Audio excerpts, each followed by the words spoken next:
भाषाएं अनेक, भाव एक। अनेक भाषाएं हैं लेकिन भाव एक ही है। कक्षा 8 की छात्राओं को मैं आमंत्रित करती हूँ। आपको इस ट्री को बनाने में और क्या वो आपको मैसेज देना चाहते हैं? सुप्रभात आप सभी को। हम कक्षा 8वीं की छात्राएं प्रदर्शन कर रहे हैं इस भारतीय भाषा दिवस उत्सव के लिए।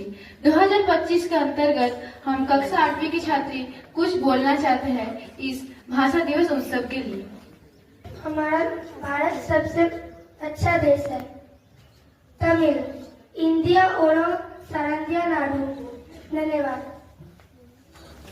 इंडिया भारत ओटे महान देश। धन्यवाद।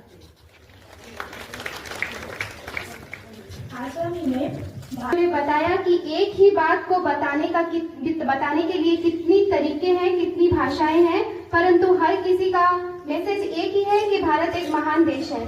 जो लोकोक्तियां हैं वो आपको बताएंगी और उसके साथ साथ भारतीय भाषाओं में उन्हीं लोकोक्तियों के अनुवाद बताएंगी। इससे आपको ये पता चलेगा कि भाषाएं तो अनेक है लेकिन हर भाषा में जो विचार है वो एक है। तो लंका ठाई इन गुजराती घरनो मानस लंका वाले। धन्यवाद। उनतने प्रापंच लंबी चादर उतने ही पैर पसारा।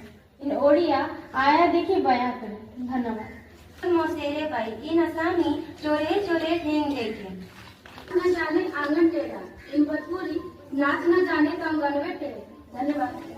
एक हाथ से ताली नहीं बजती इन मराठी एक हाथ में ताली बजत नहीं। वर्णी वैसी वर्णी इन मराठी कारुणी तासी वर्णी। इन हिंदी जहाचा वहारा इन ओडिया इच्छा थिले उपय भिले। देखो गला घूमते पुली गोड़ा गुली। धन्यवाद। हिंदी आम के आम गुटलियों के दाम इन गुजराती आम ने गोडली ना दाम। सभी को धन्यवाद। आपने देखा कि किस तरह से सभी लोगों ने आपको हिंदी में लोकोक्ति बताई और उसका भारतीय भाषा में अनुवाद बताया। प्यारे बच्चों, जो भारत देश एक इंद्रधनुष की तरह है और इंद्रधनुष में जो डिफरेंट रंग है, कलर्स हैं, वो हमारे देश की भाषाएं हैं। आपको ये समझना पड़ेगा कि भारत में जो विभिन्नता है तो एक विभिन्नता में एकता ही हमारे देश की शक्ति है। और देख रहे हैं कि आए दिन YouTube में, इंस्टाग्राम की पेजेस में ऐसे बहुत सारे हमारे पास स्टोरीज आती रहती हैं जहाँ पे एक भाषा को लेकर के एक विवाद है।